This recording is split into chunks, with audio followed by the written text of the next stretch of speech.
Good morning. Happy Wednesday. I hope your day is going well. You're surviving the wind okay and stuff like that. We are down to the last week of Chem 221, which is just crazy. And essentially a week from today, everybody will be done, which is exciting and crazy and exhilarating and exhausting and all these different things at the same time. But keep your eyes on the prize. We're just about there, and I sure enjoy you, and I appreciate your hard work and all that kind of jazz. Let's talk a little bit about this last week. So obviously we're having a lecture today and Friday, which will be a review for the final and stuff like that. And then I won't see you next week except for on Wednesday. And most of you here are in section 01. So I'll meet you next week, Wednesday, in this room, AC 1303 at 8:45. And a couple of you are in my Wednesday section, which is cool too. I'll see you at 1:10 p.m. and 25:01. So same thing. But anyway, when you come at that time, there's basically 3 events. Number 1 is you'll take the lecture final. And the lecture final is just a series of multiple choice questions and a couple of short answer questions. You'll also turn in the final exam prep worksheet, which is right after problem set 6 in the companion and online. It's a single page, double-sided handout, questions given, answers given, show your work how to get there. You'll also turn in a printed copy of the lab final. This is a take-home lab final. It's something you have to do in lab. Monday morning, I will send you an email with a link, and you should print off the lab final, complete it Monday through Wednesday, and then Wednesday at the time of your lecture final, I'll take it from you and you'll be good to go. I should have your results of your grades up by the following Friday. If you can get all your late work in by this Friday at 9 a.m., that would be cool. Extra credit closes. So we really are getting down there, which is kind of exciting and stuff. So definitely, any questions on any of this kind of stuff? That's awesome. Okay, so what I'll do then is I'll start some review questions. The actual lecture final will be over all the chapters, but I'm going to focus just on the most recent stuff, the chapter 6 kind of material. So let's check this out. First question has to do with the Bohr model of the electron. And we have here the first 5 emission lines for hydrogen. And the question is, how many emission lines are possible using these 5 energy levels? See if you can figure this out. I'll talk about it here in a little bit, what this all means. This is similar to a question in problem set 6 where there were the first 4 emission lines. This is going to be the first 5, but same idea.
So the Bohr model of the atom blew scientists' mind, because up until that point, they had considered negative electrons and positive protons in the nucleus. You could have electrons anywhere that relative to the nucleus that you wanted. So let's pretend here that my tripod is the nucleus and I'm an electron. So classical physics says that you could have electrons really, really close or really, really far away, no problem. All right? But that model didn't work well because positives and negatives create friction. And friction creates a type of energy. The energy would break the atom down. So classical physics was pretty lame when it comes to the atom. So Bohr came out with this idea of levels, all right? And I first want to talk about what that means. In Bohr's model of the atom, electrons could be here at n equals 1, which is always closest, or n equals 2. But they couldn't be in between, all right? There's no like 1.5 level or 1.75. And this is in sharp contrast to planets around the sun, because planets around the sun can in theory be any distance from the sun. But see, that's gravity. This is electrical charges, so it's a whole different ballgame. So Bohr didn't really know why this worked, but this was a really cool model. Now, how this works to figure out emission lines, electrons start in the ground state, which means as close to the nucleus as they can. And what happens at first is that an electron gains energy and it jumps, if you will, to a higher n value. So I've just drawn a 1 to 5 transition. Now, this is an energy axis, all right? And the electron doesn't want to go up there unless unless energy is added. So if it goes from a lower end to a higher end, it's considered endothermic. It takes energy to make that happen. And this type of line is important in chemistry. It's called an absorption line. And if you watch CSI kind of shows, a lot of times they will do analysis of blood and what's in blood or paint. They're usually using an absorption technique, which is a really, really cool thing. But here in Chemistry 221, we're going to talk mostly about the opposite process when you have an electron at a higher n going to a lower n. And this is called an emission line. So emission lines are exothermic. And why it's kind of cool is because the lights that are on right now are all emission lines that are creating this light that goes on. So you see something when it's exothermic, when it's an emission line. You don't really see things when they're emitted, when they're absorbed, like the other kind of lines. So the first thing to realize is that emission lines, higher n to lower n, exothermic. Now, I just drew an electron jumping, if you will, from the 5 to the 1 level. So 5 to 1 is one of the emission lines, all right? It's a higher n to a lower n. But there was really no reason why I had to go 5 to 1. You could also go 5 to 2, 5 to 3, 5 to 4. So what I'm drawing right here, those are 4 emission lines. Start at the higher end, go to the lower end. So 5 to 1, 5 to 2, 5 to 3, 5 to 4. Those are 4 emission lines possible in this one. Questions so far? All right, but you really don't have to start, of course, at n equals 5. You can start at n equals 4. There would be a 4 to 3, a 4 to 2, a 4 to 1 transition. And you could start at n equals 3 and go 3 to 2 and 3 to 1. And finally, you could start at 2 and go 2 to 1. So these are the transitions possible for these first 5 lines. If you count them up, 1, 2, 3, 4, 5, 6, 7, 8, 9, 10. Knock on wood. There we go. Yeah, answer E is the correct one. Good. I still know my science. Woo. Anyway, what I'm trying to get across here is that this is pretty cool because nobody could figure out why.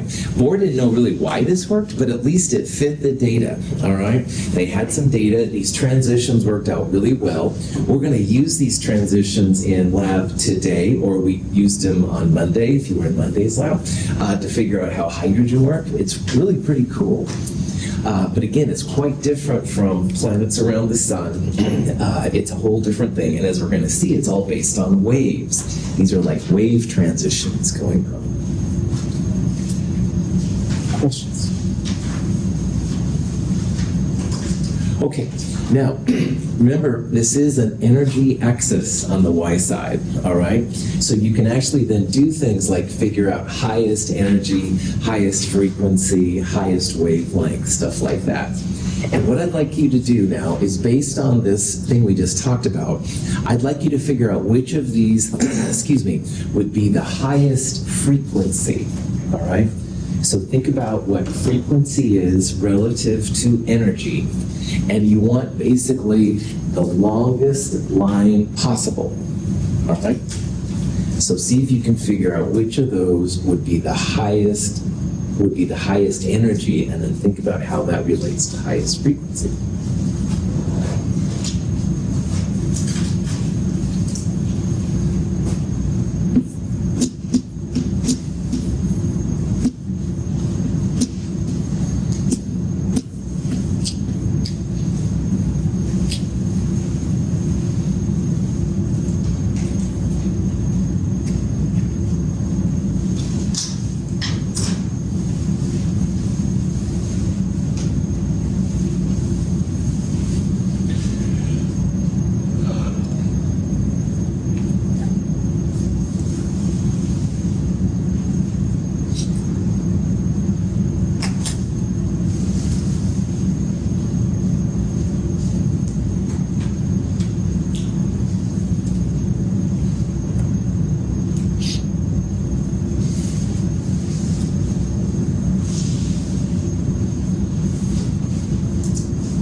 Okay, so these transitions that I drew up here on the board are proportional to the energy. So the longest arrow would be the biggest energy. So I know this is a pretty sloppy drawing here, but can you guess which one is the biggest energy? 5 to 1, outstanding. 5 to 1 is the biggest distance of all of these, all right? So this is bigger than 4 to 1, 3 to 1, 2 to 1, etc., like that. Now, why that's cool is because energy equals Planck's constant times frequency. Planck's constant, 6.626 times 10 minus 34 joule seconds, just a number, all right?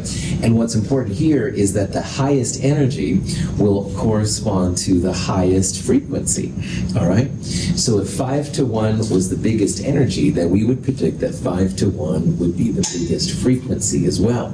As energy goes up, frequency goes up, or as frequency goes down, energy goes down. Now, we're going to see, and this will be important here in a little bit, energy is also equal to Planck's constant, h, times the speed of light, 2.998 times 10 to the 8, divided by wavelength. So while frequency goes up, energy goes up, frequency goes up, wavelength goes down. Wavelength is kind of the odd one out here, if you will, for all these different ones. So 5 to 1 would be the highest energy, it would be the highest frequency, and it would be the smallest wavelength of all. Any questions on that? So this next one then, I'd just like you to find which of those transitions has the longest or biggest wavelength. Now remember that these little n values get closer as you get higher. So you see 5 to 4 was smaller than 4 to 3. 4 to 3 was, or 5 to, and 4 to 3 was smaller than 3 to 2, stuff like that. So see if you can figure out which of those would be the biggest wavelength.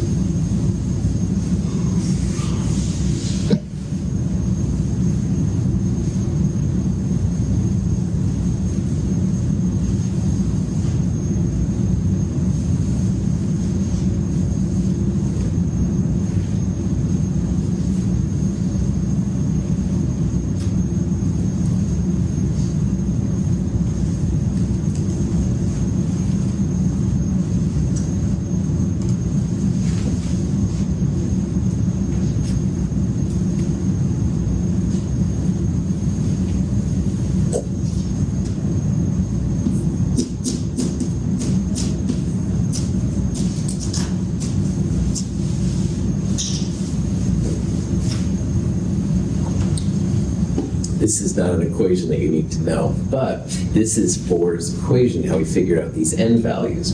And the important part here is that energy is proportional to the 1 over n squared. So what that means is that the 1 to 2 gap will be bigger than the 2 to 3 gap, but 2 to 3 is bigger than 3 to 4, or 5, blah, blah, blah.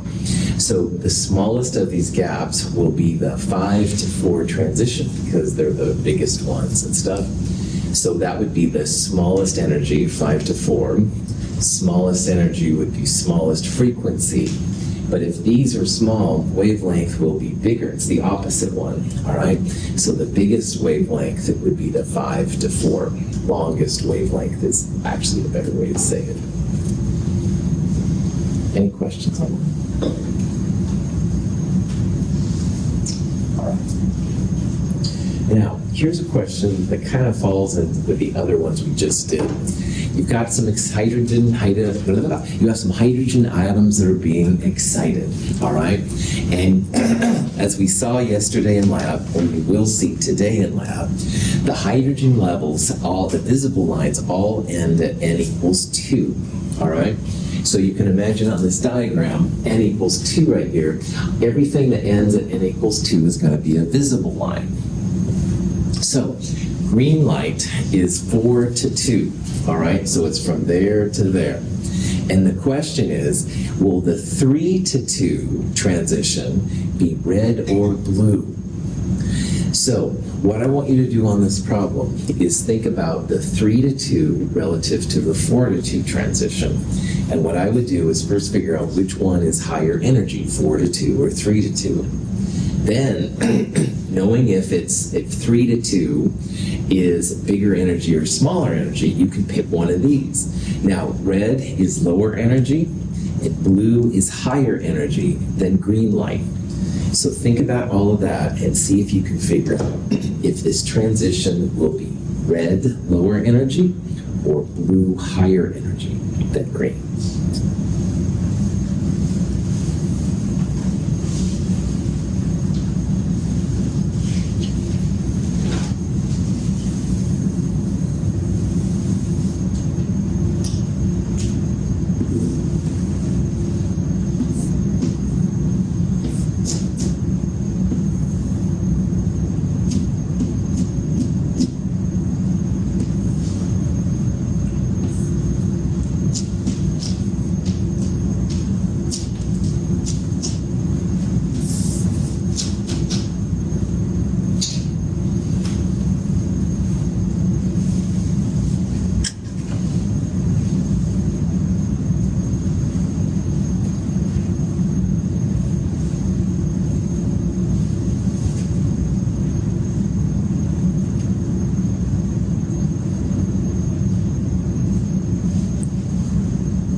Okay, so up here on the board, I tried to draw kind of an area of what's going on.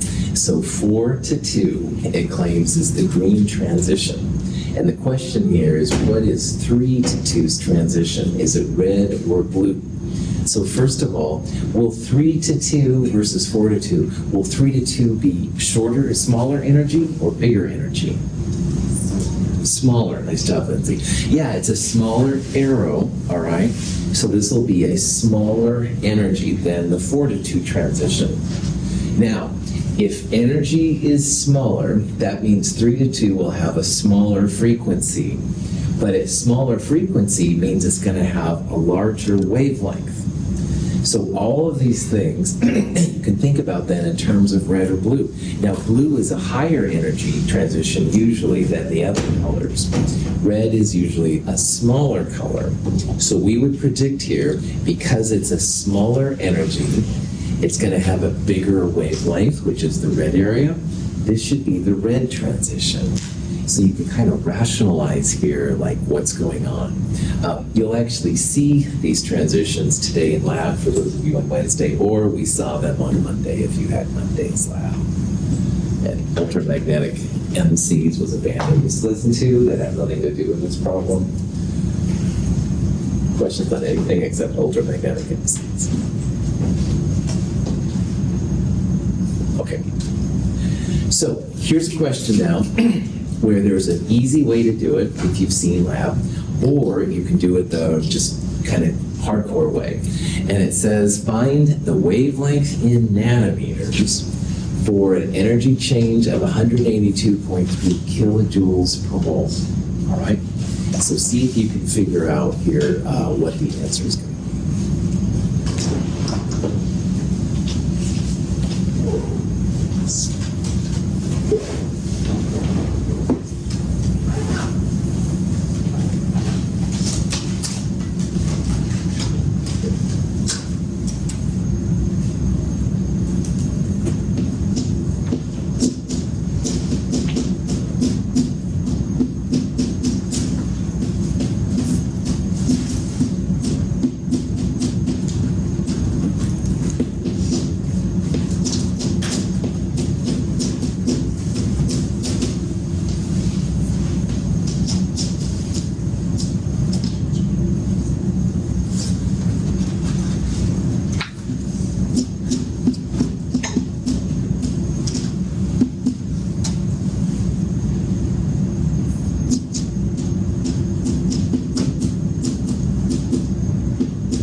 Okay, so on a problem like this, when you're starting with kilojoules per mole and you want the wavelength in nanometers, here's kind of what I do anyway.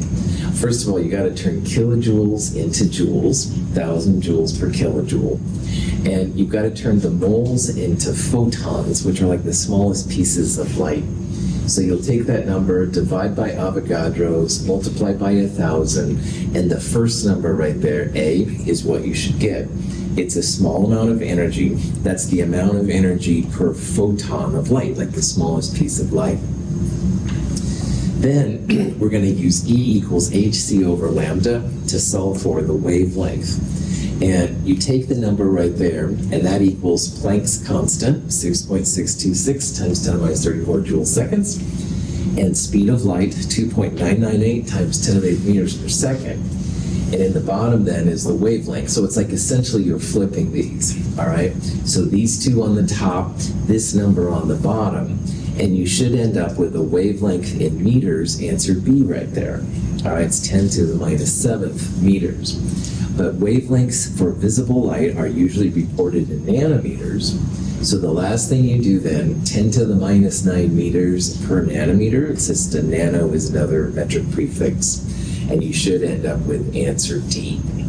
So this is a great problem to get you calculator skills good to go. For those of you that had lab yesterday or Monday and will have it today, in the hydrogen lab, there's a quick way to convert from wavelength in nanometers to the energy in kilojoules per mole. And you're also welcome to use that. It's 1.19 times 10 to the 5th, I can't remember. But it incorporates Avogadro's, joules to kilojoules, Planck's speed of light, and the meters to nanometers conversion. And for these kind of problems, it absolutely makes mincemeat. This is multi-step, and if you have that conversion, you can do it one directly. So it's up to you if that's something you want to think about doing, but it can be really helpful. Any questions? Sweet. Now, here is a different kind of wavelength problem. And it's different because you have something with mass, grams, kilograms, pounds, whatever. And this is the de Broglie wavelength equation. And the question is, what's the observed wavelength for the electron? So we're not going to use these equations we've been using so far because these are for photons of light. And light, like all electromagnetic radiation, doesn't have any mass to it.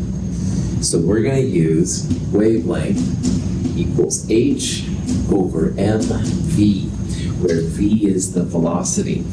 But also note here, and I made a little note here, you need to use kilograms for the mass for this equation. Chemists love using grams, hands down. But in this equation, you have to use kilograms to make sure everything works out all right. So see if you can figure out which of those would be the right answer.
So earlier I said how Bohr was the bomb because he had this weird idea how electrons could be close to the nucleus, like n equals 1, they could be n equals 2, but they couldn't be n equals 3, all right?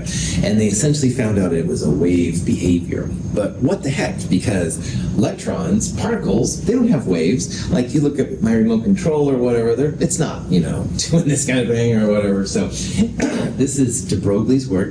De Broglie wrote a 7-page PhD thesis, which still makes me jealous. But anyway, it basically confirmed that you can have wave behavior, which is what a wavelength is, when you have particles of mass m. All right, and so electrons can be both particles and waves, which is weird, but light does that too. Einstein saw that electrons or photons can act like particles as well. So in this world, everything is weird. All right, that's not the best science explanation I've ever given, but you get the idea. So anyway, in this problem, if you see something with mass, grams, kilograms, you don't use just E equals hc over lambda. You have to use this one right here. Wavelength equals h over mv. And v is the velocity, the speed, meters per second is usually what's written at gram by. Mass has to be in kilograms. Now, how many grams in a kilogram? 1,000. 1,000, that's right. So you need to take this number and divide by 1,000 or multiply by 10 to the minus 3. That'll get it into kilograms, which is needed to make the units work. So Planck's constant, 6.626 times 10 to the minus 34. Mass is, or thanks for Planck, mass is this number times 10 to the minus 3 or 10 to the minus 31 kilograms. And V, velocity here, is meters per second, all right? Now, when you do these kind of problems, this is an SI problem. That if all the units are right, like kilograms, which is why it's important, you're going to get an SI unit out. So the unit you get out initially is a wavelength in meters. And it looks like this one, but it's 10 to the minus 12, all right? And that can be kind of perplexing.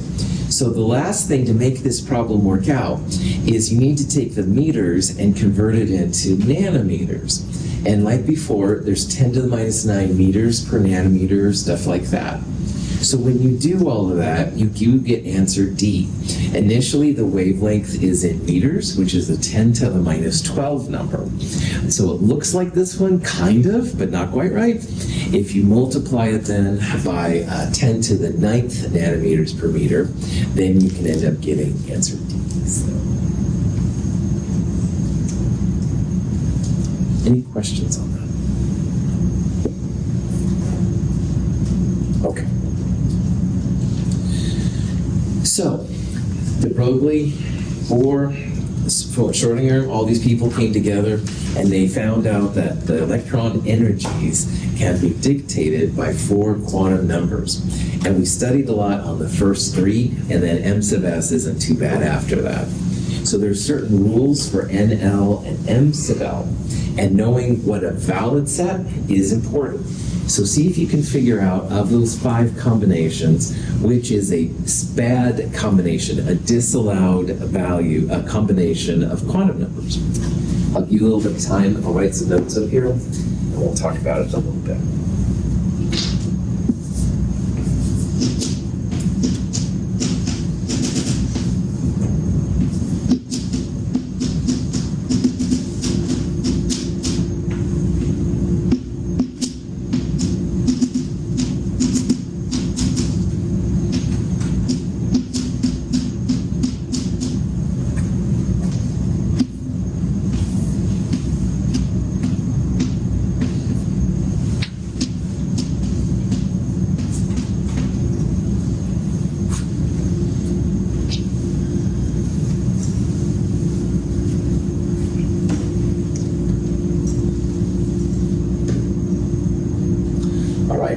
So the 4 quantum numbers, n is the shell number, L is the angular, m sub l is the magnetic, m sub s is the spin quantum number. N is just a whole number, 1, 2, 3, 4, etc., up to infinity. It'll never be 0, never negative, blah, blah, blah. L can go up to n minus 1, so it always starts at 0, and you can have 0, 1, 2, whatever, up to n minus 1.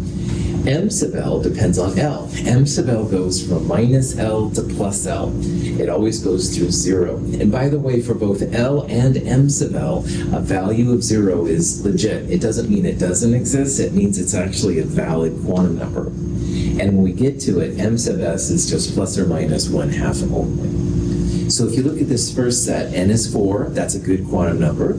L is not bigger than 4 minus 1 or 3. So if L was 5 or something, that would be bad, but this is okay. And M sub L falls between minus 1 and positive 1. So if L is 1, M sub L can be minus 1, 0, plus 1. Minus 1 is legit. So A is okay. Nothing wrong with that. Does anyone see anything bad with B? No? Good. Jenny, you're on it. N equals 6, legit. L is not bigger than N minus 1, 5. 5 is okay. M sub L is between minus 5 and 5. Good to go. Does anybody see anything wrong with C? Yeah, good. Oh, you are all on it? Yes, using 20. Anyway, if you don't see it, I'll try and explain. N is cool. N is a whole number, not 0, not negative. But L is the problem child, all right? L can't be bigger than N minus 1. So if N is 2, the maximum L you could have here would be 1. So C is the problem, all right? It's the L value specifically. L could be 0 or 1, but it cannot be equal to N, or cannot be greater than N. These are both fine down here too. Any questions on that? Outstanding. Okay. The NL notation, super important when it comes to putting electrons around atoms. So I've given you here some random NL and M sub L values, and I'd like you to tell me what kind of orbital using NL notation this would be. And remember, the L is just a number, 0, 1, 2, 3, 4, whatever, and they have these letters that go along with it. So see if you can figure out what letter, number, and letter combination this would be.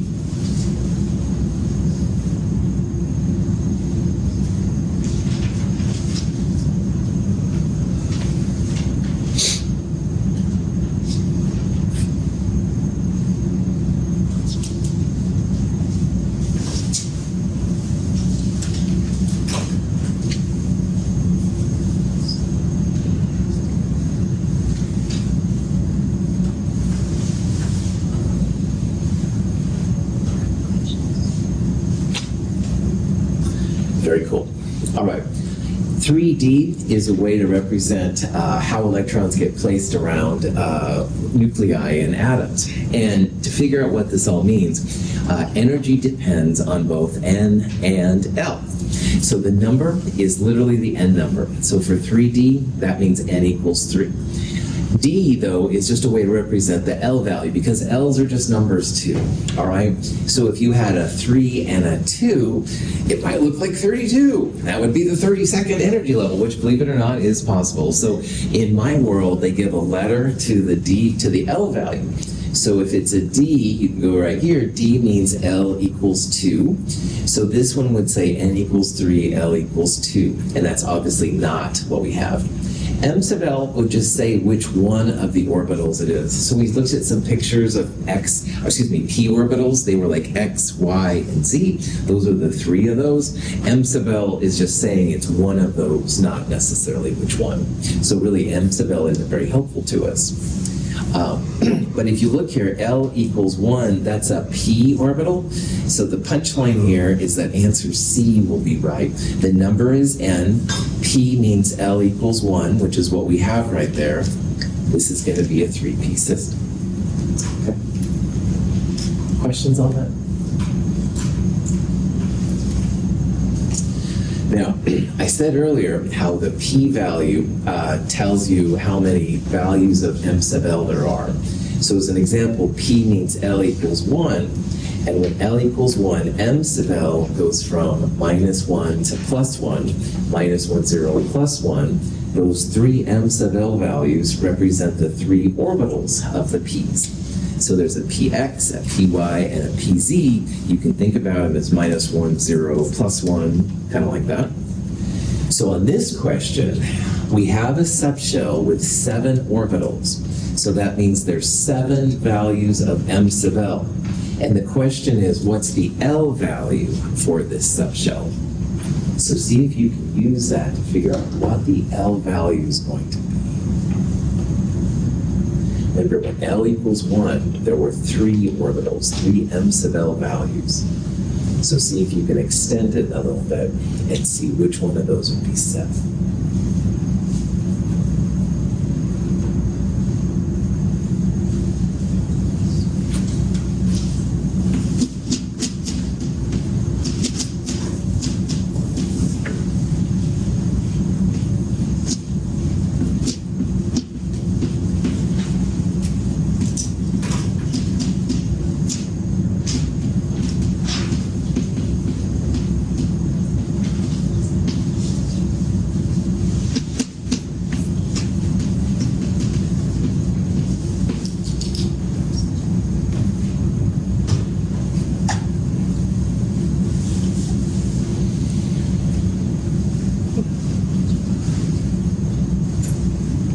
Okay.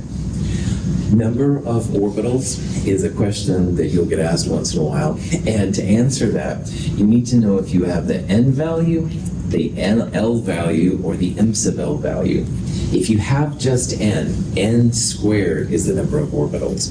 So for example, in the n equals 3 shell, you would have 3 squared or 9 orbitals total in that shell. And that can be helpful.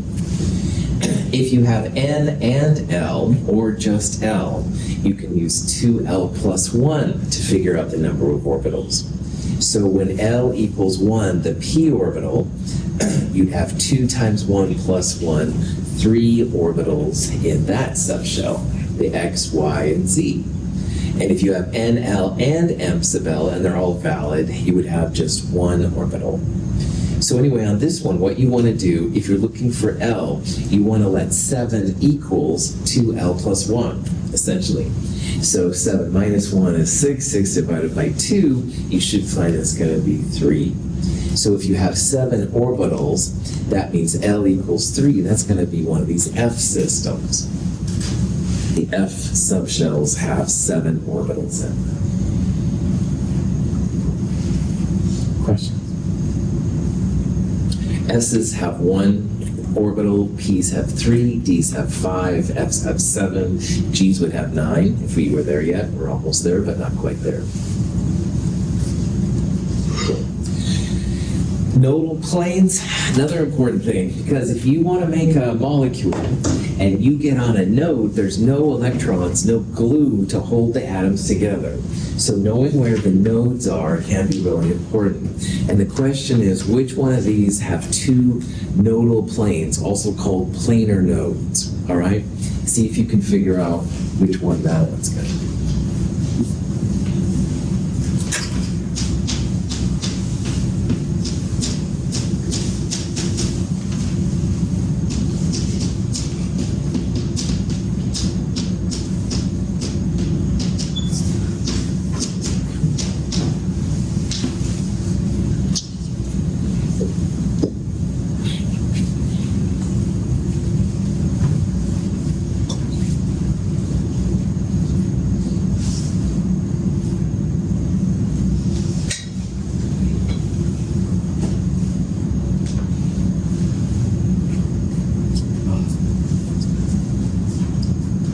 Okay, so the types of nodes in these things, there's planar nodes, which are like sheets of glass that bisect or dissect whatever an orbital, and that's what we're talking about here. There's also spherical nodes, balls within balls. Those are important, but the planar nodes are super big. Anyway, the punchline here is that if you have 2 nodal planes or planar nodes, you want to have an L value of 2. So you go down here to L equals 2, that's going to be the D subshells, the D orbitals specifically, would all have 2 planar nodes. Now to figure out spherical nodes, you need N and L, that's N minus L minus 1. Planar nodes are just L's. Questions? Okay. Likewise, then, here's a question on spherical nodes. Which one of those would be 2 spherical nodes? So remember, you need N minus L minus 1. So figure out N and L for these. See if you can figure out which one of those would be 2 spherical nodes.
I'm getting a little bit low on time, so I better speed this up here a little bit. Sorry. If you wanted to find spherical nodes for 1s, you need the n and the l value. And remember, the number in front is the n. So for 1s, that would be n equals 1.